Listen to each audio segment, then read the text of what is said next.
My name is Kazama. Jim Kazama. Peut-être pas n'importe qui.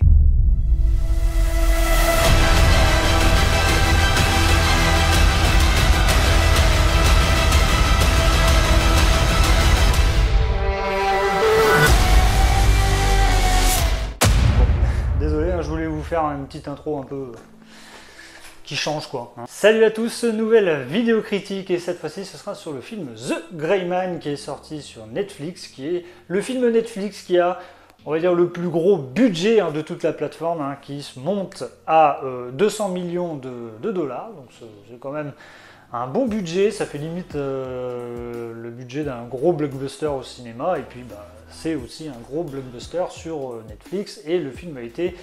il y a eu beaucoup de publicité, et aussi le film ne sort pas au cinéma, et je crois que Netflix avait fait une projection privée au Louvre aussi, donc voilà, pour ceux qui étaient invités, tous les influenceurs, tout ça, tous les gens qui parlent de critiques cinéma, ont été invités.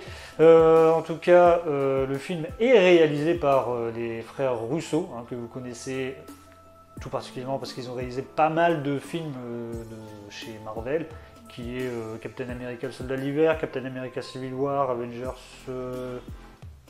Infinity War et Endgame. Donc des gros succès de chez Marvel. C'est vrai que ça dépend, j'accroche pas forcément les films qu'ils ont fait, certains films qu'ils ont fait chez Marvel. Infinity War était plutôt cool, le Soldat de l'Hiver était plutôt bien, Civil War, en termes de l'histoire et tout, puis voilà, c'était pas terrible. Endgame, bon, c'était vraiment le final des Avengers.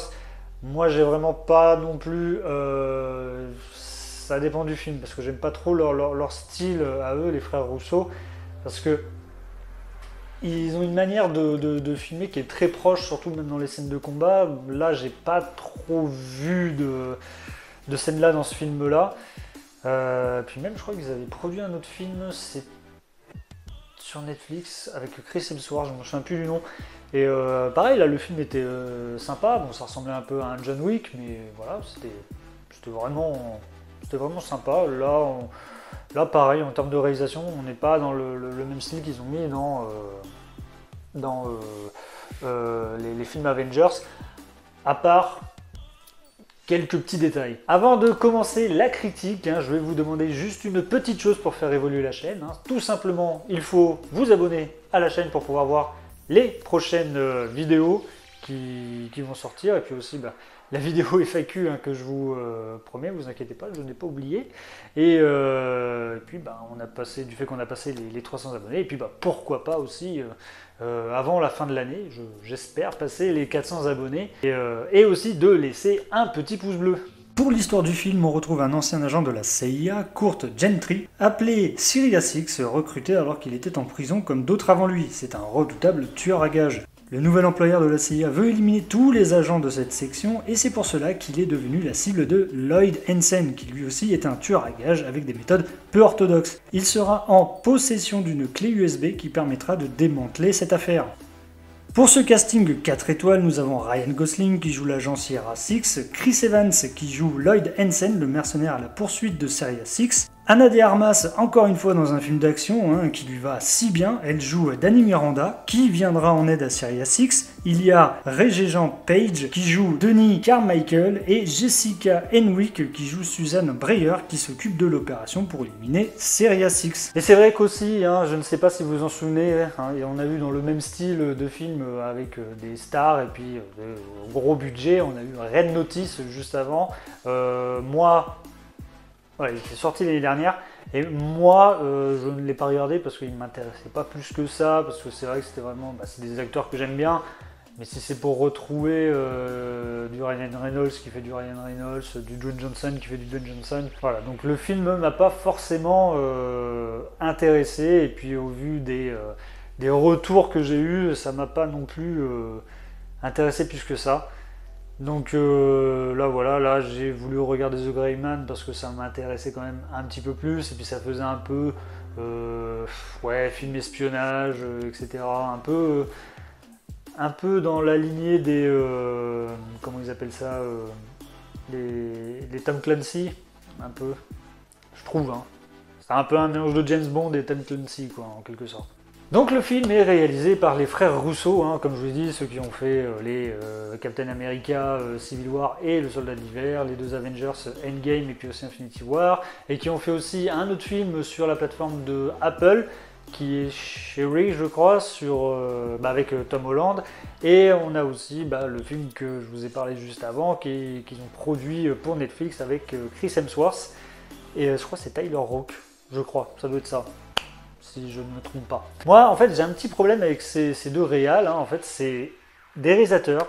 Ils font des très bonnes mises en scène. Ils ont aussi ils font des très bons films d'action. Ça, c'est sûr, on va pas le nier.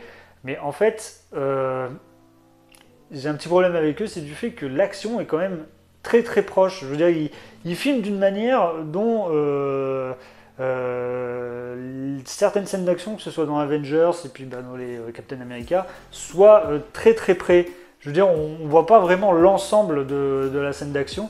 Et là, on va dire que par rapport aux autres films qu'ils ont fait, hein, on va dire qu'ils ont pris pas mal de recul, en quelque sorte, par rapport à ce qu'ils ont réalisé chez Marvel.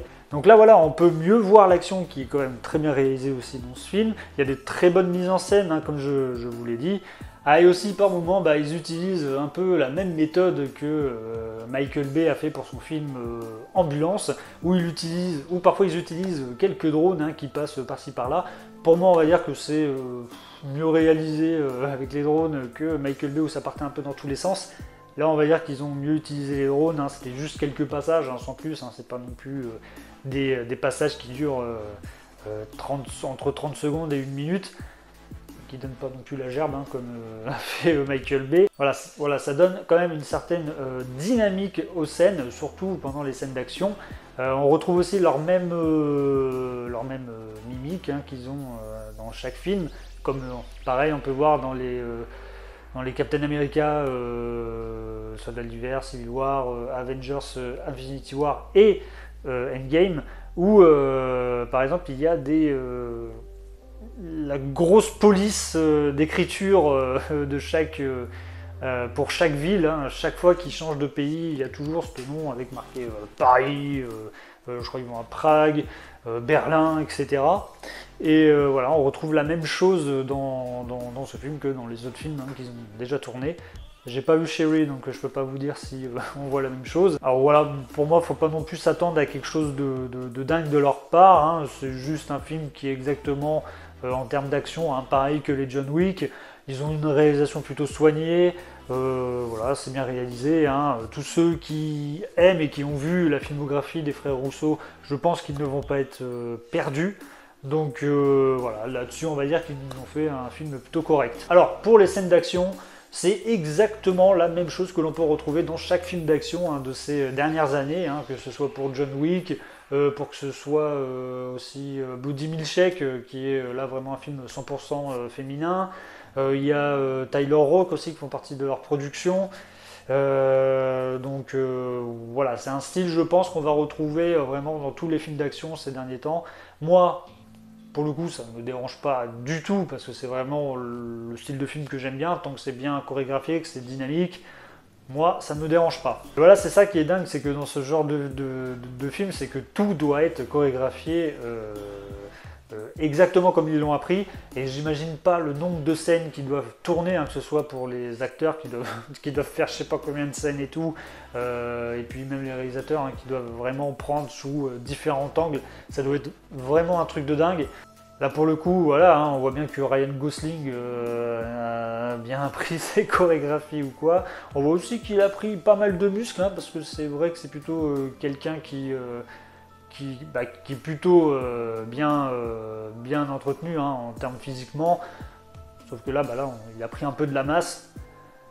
Chris Evans, c'est exactement pareil, donc lui, ça n'a pas changé hein, depuis Captain America. Par contre, on voyage vraiment beaucoup dans ce film, comme tout bon film d'espionnage, comme un peu à la Mission Impossible, hein, on va un peu partout dans le monde. Par exemple, un coup on va à Pékin, après on va à Berlin, je crois qu'on va un petit peu aussi aux États-Unis. On va aussi en Croatie aussi dans le film, mais on nous fait croire qu'on va en Croatie alors que normalement, c'est pas du tout en Croatie parce que la scène finale se passe dans un château et c'est un château qui est français, qui est le château de Chantilly qui se trouve dans l'Oise.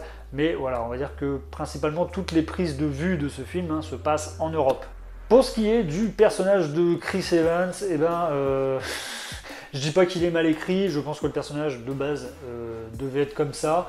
Je vais pas dire non plus qu'il est très mal interprété, je trouve qu'il est plutôt bien interprété par Chris Evans. En fait, c'est le personnage de tout film confondu, hein, que ce soit pour les films d'espionnage, de comédie ou quoi que ce soit.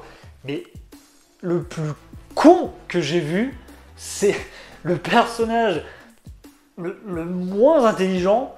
Je ne comprends pas comment ce mec a pu rester 2 mois dans cette section d'espions, parce que je me suis dit quand même 2 mois, ça fait quand même beaucoup pour un mec comme ça, parce qu'ils sont partis du principe que c'était le gars qui torturait pour faire parler les gens ou quoi que ce soit, hein. Si on lui dit c'est telle cible, vas-y fais-le parler ou quoi que ce soit, il le torture. Il est parti à cause de ça. Les gars, me la faites pas à moi, le mec il est teubé. Le mec, sa seule stratégie pendant tout le long du film pour aller essayer de récupérer Ryan Gosling qui est une menace pour la société, pour la CIA, voilà. Le mec s'est envoyé je ne sais pas combien d'hommes sans être organisé, c'est tout dans le tas, on tire à l'hélico en plein milieu de la ville ou quoi que ce soit. Les gars, ça part dans tous les sens. Les mecs, voilà, sont même pas organisés, rien du tout. Voilà, c'est tant que j'ai des hommes, et les gars, je les envoie, et puis je les envoie même carrément au casse-pipe. Parce que c'est vrai que Ryan Gosling, le mec, il arrive à s'en sortir. Pareil, hein, c'est comme dans tous les films un peu à la John Wick ou quoi, c'est tu lui envoies une centaine de soldats, il arrive à s'en sortir sans problème. Parce que le mec, c'est le mec intouchable en termes d'espion. Mais voilà, par contre, contrairement à James Bond, on va dire que il a toujours James Bond a toujours sa chemise propre et sa veste et tout, son costard quoi. Et bon, lui par contre, c'est vrai que il se prend pas mal de mandales et tout. Voilà, dans l'ensemble, hein, on va dire, c'est pas vraiment c'est des personnages lambda qu'on retrouve essentiellement dans des films d'action, puis dans les films d'espionnage en quelque sorte. Il y a même Ama de Armas qu'on retrouve. Elle, on la voit pas beaucoup, mais elle aide beaucoup Ryan Gosling dans le film. Mais voilà, après moi, elle, ça me dérange pas parce que vraiment, je trouve qu'elle s'en sort bien dans les genres de films comme ça, parce qu'elle a à la fois, comment dire, elle arrive à se défendre, elle est badass, on voit que même elle arrive à très bien se défendre dans les films d'action. Et on a pu la voir aussi dans le dernier James Bond, donc c'est vrai que pour le coup, elle arrive très bien à s'en sortir, et puis ça fait du bien de la voir dans ce genre de film. Je trouve que ça lui va quand même très très bien.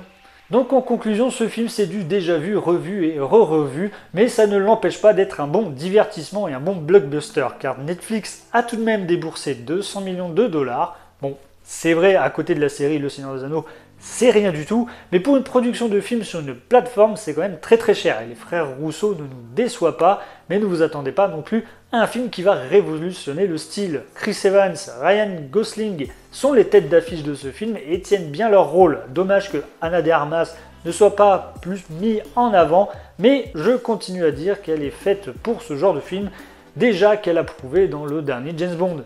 Donc voilà, vous avez eu mon avis sur le dernier gros film Netflix, The Gray Man, réalisé par les frères Rousseau. N'hésitez pas à me dire en commentaire ce que vous avez pensé de ce film. N'hésitez pas aussi à me laisser un petit pouce bleu si vous avez aimé la vidéo. Et abonnez-vous à la chaîne. Moi je vous dis à une prochaine vidéo. Ciao!